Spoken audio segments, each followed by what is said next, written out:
It's Friday, May 20th, the day after I rolled over the Superfly. It's a sad day, but it is what it is. I want to show you all because it's maybe the last time that I present the Superfly to anybody. This plane is probably going to be dismantled shortly. Looking at it from the back end, if you've noticed, the prop in the engine and everything is twisted way to the left. It rolled over on its left side. Surprisingly enough, the spreader bar or spreader tube on the left is not bent. It's still where it originally was.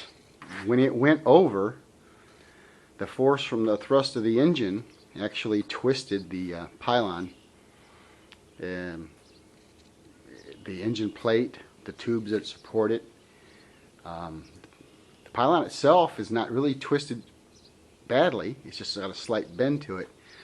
But where everything behind the pylon is what I should say moved, and it twisted it over and it put the prop into that left riser tube. Dug a hole out there in the field. As you can see, the hole was about this deep. The prop was that far into the ground. Being a warp, that's probably about 8 inches. Being a warp drive prop, all it did was take a little paint off where it contacted the ground on all the blades. That's all it did, is take a little paint off. However, this blade right here, his tip is gone, and on this blade there's quite a bit gone.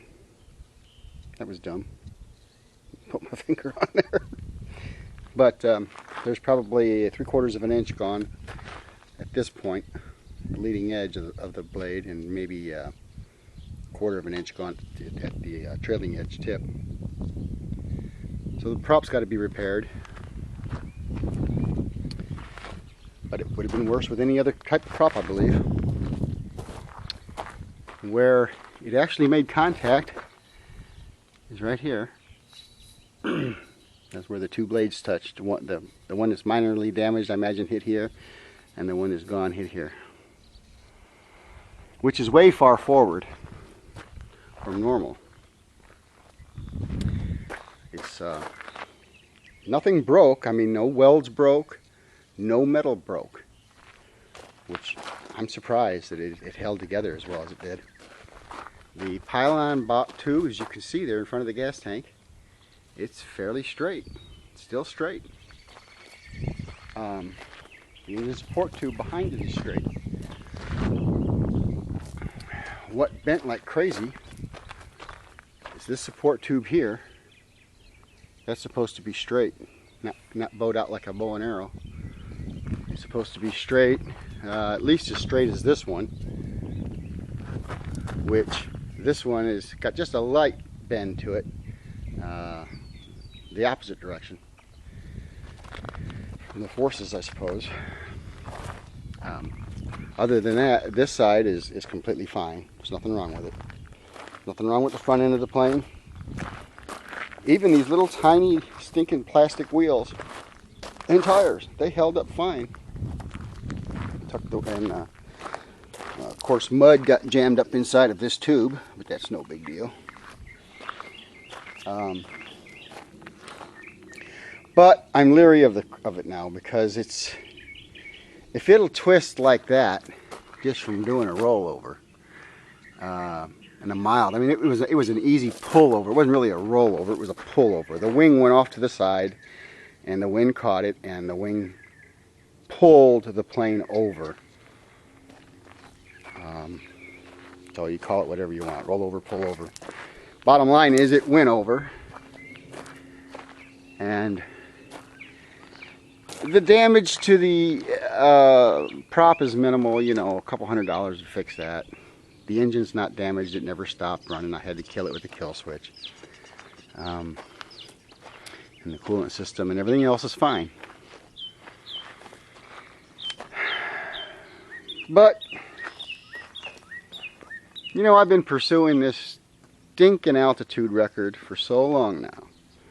And I've been trying every avenue that I can to appease the authorities, to appease the organizations, it's just been a big damn headache. Quite frankly, I'm a little bit burned out on it now. This was like the icing on the cake. So for the time being, I'm gonna call it quits on the altitude record for sure. And I've got a lot of personal things that need taken care of, personal business. So probably just going to strip everything off of here. The majority of the equipment will go up for sale, and later on I'll come back on the scene and probably just build myself a real nice two-seater, rebuild my N-numbered craft so I can fly it legally in the States, and